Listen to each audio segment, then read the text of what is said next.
Thank you all for coming on a brisk fall morning, Friday, getting up early and coming to hear academics talk about their research. I think this is really exciting.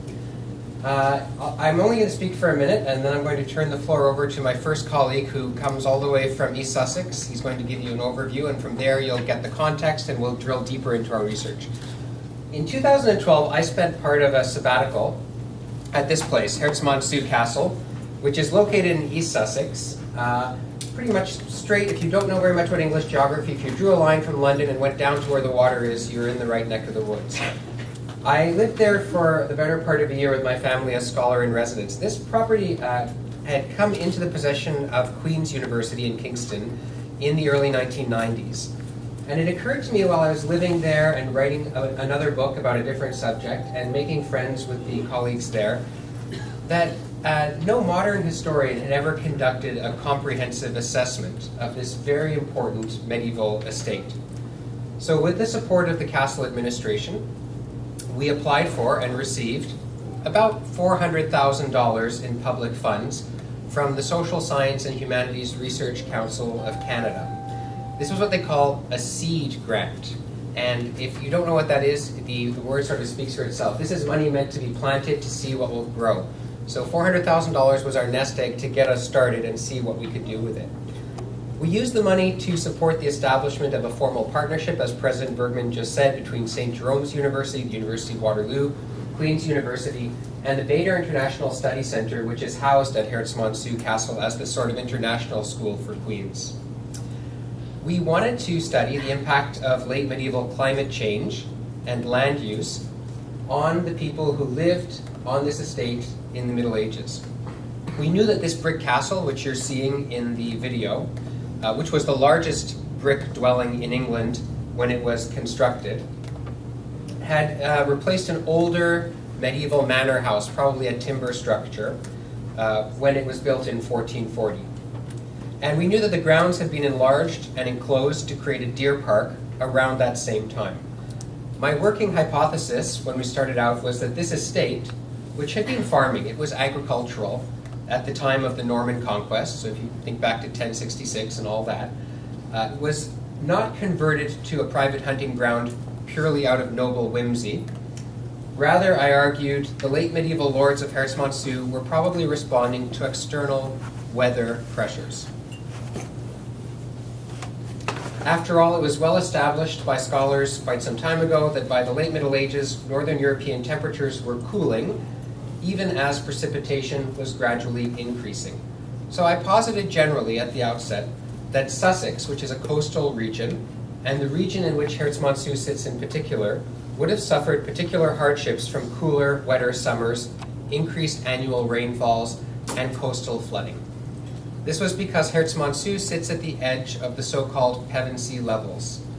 And if you look at this map, you can sort of see where the levels are. The levels are essentially a low-lying tidal estuary of marshlands. It's a swampland naturally created by deglaciation, and it's nestled between two continuous chalky ridges known as the South and North Downs. So there's the South Downs, this light yellow band, and the North Downs, and in between you have a low-lying area about 1 meter above sea level or close to sea level in some parts. And if you think of pictures that you've seen of the south of England, you've seen these chalky coasts. If you think of the White Cliffs of Dover further along, they're a continuation of this chalk formation. So in other words, I hope that we could show that flooding in and around Herstmonceux made the production of cereals, that's what they were farming originally, increasingly costly and ineffective.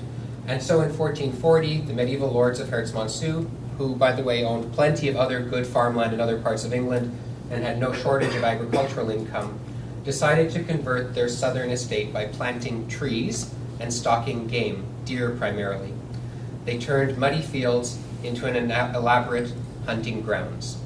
Now, this approach by me as a historian and by my team is sort of a new form of history. What we're doing is trying to write an environmental history of a castle and its surrounding area. And environmental history does something kind of neat. Normal history, when you think of it probably in general terms, studies either great men or ordinary people.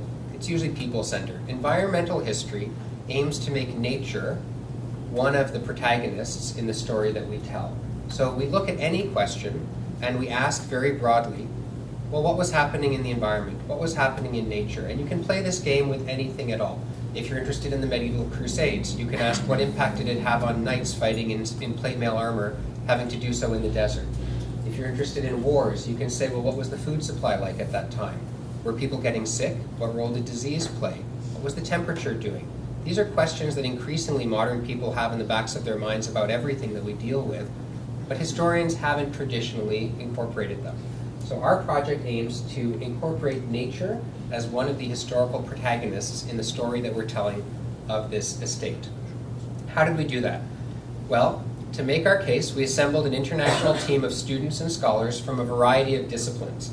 And this was also sort of unusual for a historian. Usually historians are lone wolves. We don't work well in teams. We tend to publish by ourselves. We're not like scientists who work in big research labs and co-publish with 7 or 8 different people. We decided that we should. We should build a lab, and we should reach out to people who work in archaeology, which scares historians, and who work in conservation, and who work in geology, and who work in geography. And gradually we pulled, and archives, we gradually pulled together people from related disciplines, and we said, well, how would you look at this problem? And what insights can you bring? And so what you're hearing today is the beginning of our dialogue. After a few years of thinking about this, we're starting to come together and see a very complicated process taking place. In addition, you're going to hear today from some of our students.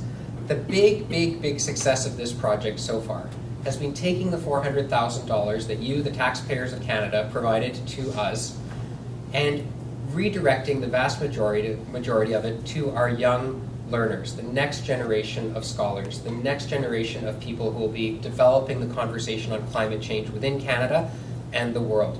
We are very proud of the fact that with the money we received, we've been able to send about 40 young learners from Canada to Herstmonceux Castle, where they can live and work for either 6 or 12 weeks at a time. In one case, you'll hear later from Andrew Moore, who's been able to spend a total of 8 months there over the last 3.5 or 4 years. This is a transformative experience for our young people. Taking Canadians, some of whom who have never been on a plane, never been across an ocean, and dumping them in an English castle for the summer is a magnificent experience. So partway through the day, you'll get to hear from the students what they think about this and how this has changed their life and the impact that it's made as they move forward. You will hear as well from our archaeologists, who will give you some of their preliminary reports up to this time. You will hear from our conservators in Kingston, Ontario, who will tell you what they've been doing with some of the wonderful archaeology that has been discovered. You will hear from our archivists, who will talk to you about how do we get at the past through documents. And you'll hear from climate historians who provide larger proxy data to give context. The project has supported these 40 undergraduates as well as our team of scholars. It's produced several master's theses, and it's now in the process of producing its first doctoral thesis. Right, Andrew? Yes, it's going to happen, right, Andrew? Thank you, Andrew.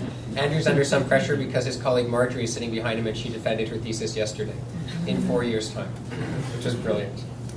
I can't thank you enough for coming out. We can only do what we do with the support of the public, and as Canadians, we pay a lot of taxes. We sometimes grumble about our taxes. We don't often get to see what your tax dollars do within the university and the academy. This grant from the Social Science and Humanities Research Council of Canada has a particular mandate, and that is to disseminate the knowledge we produce, not just within the university and across universities, but out into the world, out into the public. You'll notice that we are recording today. Parts of our papers will be edited and posted online so that people who couldn't attend the conference will have access to this information.